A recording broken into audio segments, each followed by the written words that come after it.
Hello and welcome to another edition of Overland Fam. In today's video, we are going to go over a video which I found really interesting. It's a video that was made by me and I didn't make it on purpose. It was completely accidental. So what happened? So I had an interview with my wife, and what did we do? I think we had 10 questions that I spoke to her about Africa. So I wanted to know her general knowledge on Africa. And to be honest with you, I was quite impressed by the amount of information she had retained, because I'm always blasting her with this information about Africa and I don't always think that she's taking it in, but she takes in everything. This woman is amazing in more ways than one. After that interview, we kept the cameras rolling and we were getting ready to do other things, and eventually a conversation started up and we started talking about Africa and about the potential of living there. It's mostly me that's doing the pushing, and it's a strange one really, because it's almost as if she understands, she knows this, but she still is guided or hindered by something. I don't quite know what it is. The video itself you're going to see for yourself. She is really articulate in it. So, God, this is the type of woman that I've married. She is smart, beautiful, the full works. I have nothing but praise for her. You're going to see where we are at loggerheads with each other right now. And I'm hoping that we come to some consensus in the future about Africa. I think it's better if you listen to this for yourself. Take a listen to this. We've had a lot of discussions about about you coming on this journey. You said yes, you said no, you said maybe, you said yes, you said no. Okay, you've changed your mind a lot. What is the main reason for you perhaps questioning Africa, or the safety or the validity of the police and the laws and stuff over there? What is the main country that sort of you respect in that sort of way? We'll say respect. I respect every country in Africa, but my fears or concerns are very valid. I will be a new mom of a newborn with a toddler. Breastfeeding takes a lot of energy from a woman. Being in a car, and not only that, but I have a lot of friends from Africa, either from Nigeria or from Ghana, Burkina Faso, different places. And if they themselves tell me that the borders are not all that what people think, that it's all easy and stuff. Nobody thinks that. Everybody thinks the borders are dangerous, but it's actually the opposite. It depends how you... If my girlfriend from Nigeria tells me that because her father has good connections, also political connections, they were able to cross the border without any problem, then it's like, it makes me think. Also, if two of my friends tell me that unfortunately white people are being seen different, they are treated like upper class citizens, but it's not that, it's the fact that automatically there is an assumption that white people are rich. And a friend of mine who is married to a guy from Burkina Faso said to him that she would like to see waterfalls. I don't know where it was, in Ghana or Nigeria, I'm not sure. And he said, with you, I cannot go. And then they were in the bus going to Ghana, and at the borders, they told all the white people to bow down, to hide, to go down, so the border people don't see that there are white people in the bus, because if they were in the bus, they would stop them and they would either control them even more or take some assets that they have with them, either if it's money or, I don't know, camera gear or anything else. So it's just stories like that where I know that these people are not inventing it. that makes me think, well, I'd rather not be with you all the way through. I think it is safer and better for you to do some parts alone. It's strange. I think that perhaps you should try to look at it from the point of view of a white person who has crossed the border before. And we've had your friend, Lisa's boyfriend, who's spoken about crossing all the borders, no problem. He's a guy. Yeah, okay, but he's a white guy though. He's Austrian, and he went with another white guy, and he never once stopped and said, "You shouldn't go to the borders." No, oh my goodness, what would happen if you go for the borders? He never once said that. Yeah. If you looked at his demeanor, he was like, "Oh yeah, we crossed here. Here's some video, like he'd gone on holiday in Greece or something. Here's some video. Yeah, it was." Well, I'm sorry, but I think your friends dramatize. You can talk to them. I don't think that they dramatize anything. I think it's very valid what they told me. I think women, I was gonna sound a little bit mean, but women nurture life, men take risks, you know? I think in general, men are most of the times the ones who leave throughout history. They leave and either they come back in a couple of years or they come back in a year whatsoever, but they're the ones who are hunting. They're the ones who leave and take risks, and I will be just not a supportive partner if I didn't understand your need to want to do that. And it's not only that you want to go on vacation and you want to see Africa, it's also that you're going back to your roots, because throughout history, Jamaicans have a connection to a tribe in Ghana. And I think your whole journey is deeper than I just want to hop from one country to another country. I want to give you that with or without me. The only thing that I wouldn't be happy with is you giving me a call and saying, "Oh, I love it here, I'm staying, goodbye." Yeah, That's another. So cut your head off. That's a story for another day. This is not my country. Even if I wanted to live in Europe and I had the choice of being able to live anywhere in Europe, Austria wouldn't even be in the top 10.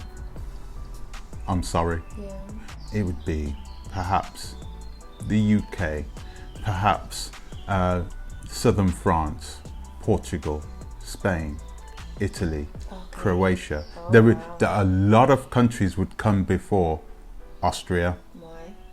Because Austria culturally isn't adaptable to, I can't adapt culturally to Austria. It doesn't offer me anything in terms of money as well, being able to earn money. There's nothing there that says this is Austria and we are going to give you this. He's saying that, but he hasn't tried. You don't have to. He's saying that, but he hasn't tried. See, it's not my country either, but I think in a logical and not opportunistic way, because this country has given me a lot and I'm very grateful for that. I don't have the caucasity or audacity to sit here and say I'm just going to take and yeah, whatever. I think Austria has a very, very good things that a lot of other countries that you have named are just looking up to when it comes to Austria. The maternity leave for women in any other European country is 6 months, maybe less, maximum maybe a year. But you can take advantage of that maternity leave and you don't have to live in Austria in order to have it. It's like I'm from the UK. There are so many benefits for me to be from the UK, much more than being from Austria. But that doesn't mean I want to live in the UK. It doesn't mean I'll stay there because the social services there are so good. It's like, nah. No, at some point in your life, you need to follow your dreams, and Africa is my dream. South America is my dream. I'm from the Caribbean, for heaven's sakes. To look at these two countries, Jamaica and Austria, culturally, I'm a million miles from Austria. So to expect me to live here, expect your brown-skinned children to live here and grow up here, and they won't be accepted here, but to live here and grow up here, and have to deal with problems that they shouldn't have to really deal with. I think it's unfair on them, mate. I think it would be very interesting to have this talk with more people who look like you. I think we should create together a YouTube as a couple where we interview other people about different subjects, and we have a round table sit together, not aka Jada Red Table Talk, but just to hear different perspectives. We don't need to see eye to eye to understand, because like I said, I understand your vision and I love your vision, but your vision doesn't need to 100% be my vision. I understand it, I like it, but your vision, when it comes to my decision to join that vision, comes with concerns, questions, worries, and they're fine. And I think, again, we need to, as a family and as a unity, try to come to a middle ground where the kids, you and me, are happy and can thrive. But I think also, though, you need to be willing to make concessions.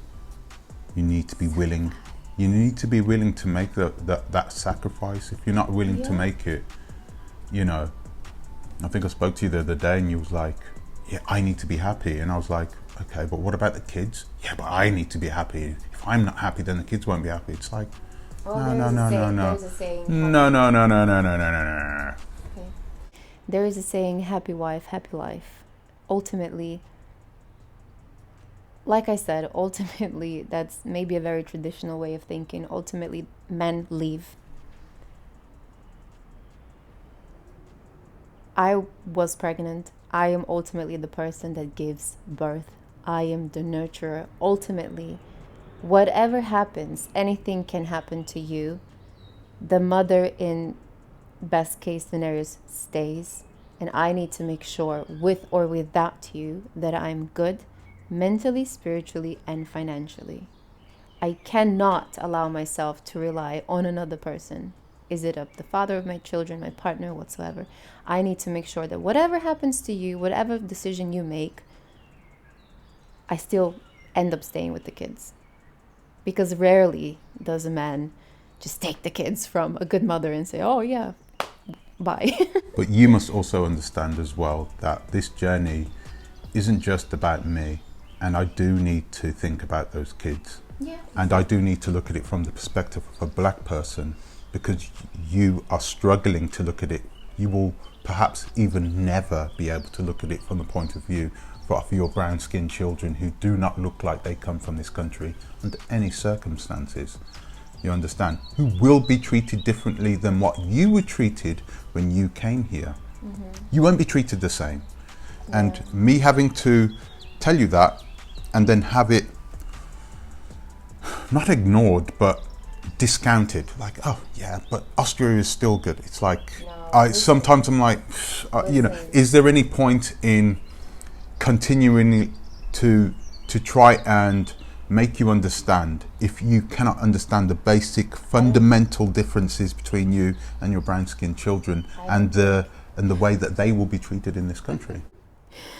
Oh, I love it.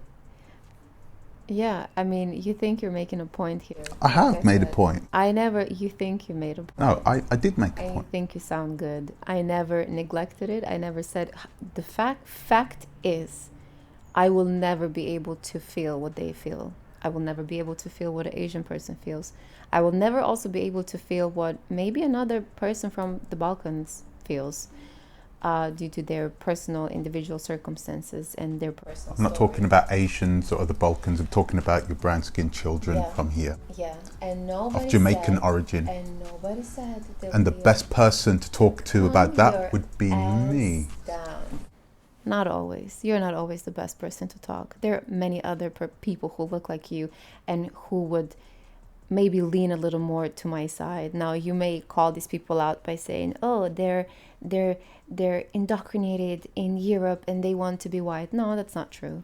They're very strong. They're very strong-minded people who ultimately said to me they absolutely understand where I come from, and what they had, what we don't have currently, is a community. Because they ultimately, doesn't matter where you grow up in, if you have a community of people who look like you and if you grow up with them, because you can be anywhere, you can be on Mars, it doesn't matter. However, I never said that Austria is going to be we will stay here forever. This is, our life is not linear. Whilst our lives are not linear, you need to understand that our life is not like a speedboat that you change direction whenever you want. You need to make decisions now and build up and get ready for your future. Yeah. You understand? You can't, like we were speaking about the apartment, I said, you need to think about buying a house 2 years from now. A bigger house where we can grow our family, the way you can lay down your roots, you know what I mean, and have a base to come back to. We need to focus on that, but you can't focus on that next year, 2 years from now. You need to focus on it now, right now, and you need to plan that out from now. And then you need to take steps, and you need to focus on taking those extra steps, and that's what I think. I agree. It's one of those things, and our children's lives are the same thing. So if I want to move to Jamaica, I don't want to permanently move to Jamaica. I want to be able to give my daughter the ability to go to a good school, perhaps here in Austria or in the central England. She has that option. Why not? Give her both. Enable her to go to school in both countries. But give her that grounding where she can grow up around kids that look like her, that have the same cultural ties to her, that eat the same food, Community is there for. No, that's different. A community is different. A community, you can't have a community. How many Jamaicans are there in this country? There must be a handful here. There is no community here of Jamaicans. There is a Jamaican community here. Yeah, perhaps, but they don't have. The thing is, you don't know, and you love to talk, yet you don't want to make any connections with people who look like you, or try to find a Jamaican community to see how it is, to see how they think. It's just like you have your fixated. The black people here are, they come here from poorer countries, like what my uncle did. My uncle went from Jamaica and he went to New York. He lived there for 30 years. He was like, I'm not American. I don't care about this country. I'm here to earn money. When I've earned enough money, I'm going to build my house in Jamaica and go back home. I don't care about this place. I don't owe this country anything, and it doesn't owe me anything. I've come here to work. I will give my life and work here, right? And that's what I'm doing for this country and paying my taxes. That is what you're getting from me. And then I'm leaving to go back to the country that I love, around the people that don't even think twice about whether or not they should accept me or not, because they are my people. And I think, okay. I think it's only, I think it's responsible for us to, as older parents, because you're in your 30s, I'm in my 40s, as parents that have lived in this world, who know what this world is like, I think it's only nice for us, responsible for us, to give our children that gift of being able to grow up around people like them. Grow up around people that don't question whether they are who they are. They can't question it because it's in their blood. Once they are of age, then they can go. They can go live in Russia. It doesn't matter, because it doesn't matter what these people think. You don't have to accept. So wait a second. You So know? you were born in England and raised. So what Yeah. was the problem? Your mom gave you a very strong mindset. My mother gave me a very strong mindset, yeah. But as I was growing older, you know, my 20s and my 30s, I never viewed the world in the way that I view it now. I never thought about systems and, you know, the way these systems have dominated my life, controlled me without me even knowing that they were there. You understand? I would have loved to have grown up in a community of people like me. In England, we have communities, Pakistani communities. You go to an area, it's just Pakistanis. And when they go to school, they go to school with their brothers and cousins, only Pakistanis. They go to school filled with Pakistanis. They come back home, they go to the shop owned by Pakistani, and then they go to the supermarket with their mother, owned by Pakistani, and then they go back home, they go to the mosque, they pray in the mosque, filled with Pakistanis from the same family, and then they go back home. They will go for weeks without seeing other people from other communities. And that's why they can live in the UK. They can live in those communities because those communities are so big and so strong that it doesn't matter. It doesn't matter that there are racist people there that don't want them there. They never have to ask them for anything. They have to go to a dentist. They go to a Pakistani dentist. They have to go to a doctor. They go to a Pakistani doctor. That's it. That's the difference. We don't have that as Jamaicans in the UK, but we do have it in Jamaica. So One of those things. it's one of those things. Sorry, yeah, but we're going to leave it there, okay? Because I didn't really want to go on, but I wanted to finish off on my. You do want to go on, So I finish. Huh? and you want to finish with your last word, so I will just give you that. I'm sorry. Okay. I didn't really want to go over the top with this. I'm a very uncomplicated person. I don't have a big ego, a big pride. If you want to have your last word, if you want to feel good, I will give you. If you stay here in Austria and you don't come to Africa, you will be missing out on the journey of a lifetime. He always speaks like I said. I will never. I will not. You will miss out on the journey yeah, but you're saying you're only going to start and then come with me to Ghana. I'm saying, you know, but I guarantee. Okay, I'll tell you this, right? I guarantee her that she will change her mind by the time she gets to Ghana. She's going to be like, what? I want to be in Ghana for 2 to 3 months. I would really like to. Don't just think about Ghana the way those African Americans think. Sorry, I shouldn't say that. Like a lot of black people around the world think about it. You should think about the whole of West Africa, Benin, Burkina Faso. Those countries are incredible as well. We need to start thinking about these borders that were all drawn up by British people and French people. Baby, we cannot live in the past. We are living in today's world. We cannot live our life based on picking a country based on the history of it. We simply cannot do that. We're living in today's world. If you have a strong mindset, you will make it anywhere. You'll make your beautiful little coconut. How do you say it? Doesn't matter where you are. It doesn't. With strength. Life gets very complicated if you try to pick and choose because, well, back in the days, this is what happened in this country. This is what country this did. There is no, if you look at it that way, there is no perfect country.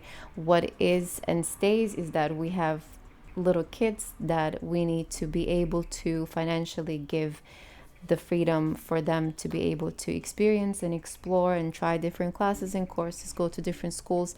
And for that, we need capital. And in order to have capital, we also need to think of ourselves as well. Where can we both as parents thrive? There is no point, the kids will never be happy if we give them a country where people only look like them, but they cannot thrive because financially we cannot give. This is a really good thing about the world that we live in today, that we can work online, we can work for country, we can work for a company based in the United States of America and get an American salary, even if we're working in the middle of you know, the Upper Volta region of Ghana. Brilliant. So you agree. But you need to get to that point first. So get to that point. Fine. I win.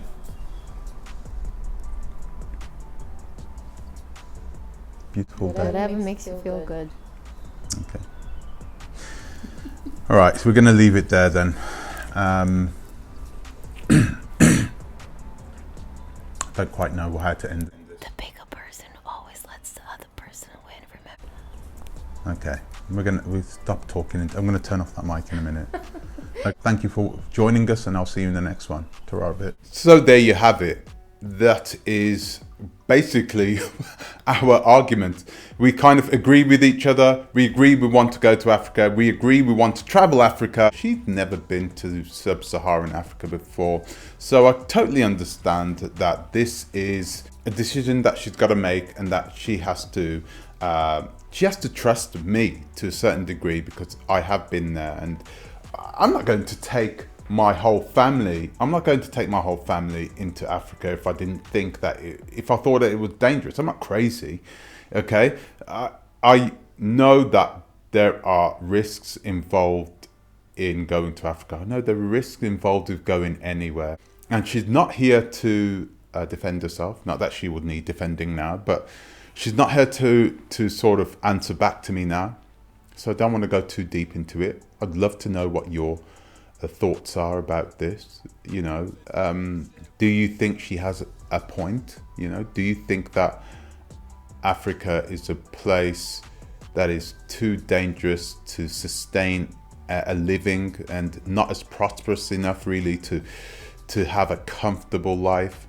You know, I do talk about Africa like it's one ubiquitous country. I know that's just the way people talk about it around here, unfortunately. It's part of the reason why I want to travel Africa, to show her the many different people, the many different ethnicities, the many different countries and cultures and everything else, to show her that these places are completely different, you know, and that some of the places she could live there and she would love it there. I need to show her this, because if I don't get her there, she will forever be asking that question, what if? And I don't want us to do that. Let us know what your thoughts are in the comment section below. It'd be really good to hear your opinion on this. Thank you, and I'll see you in the next one.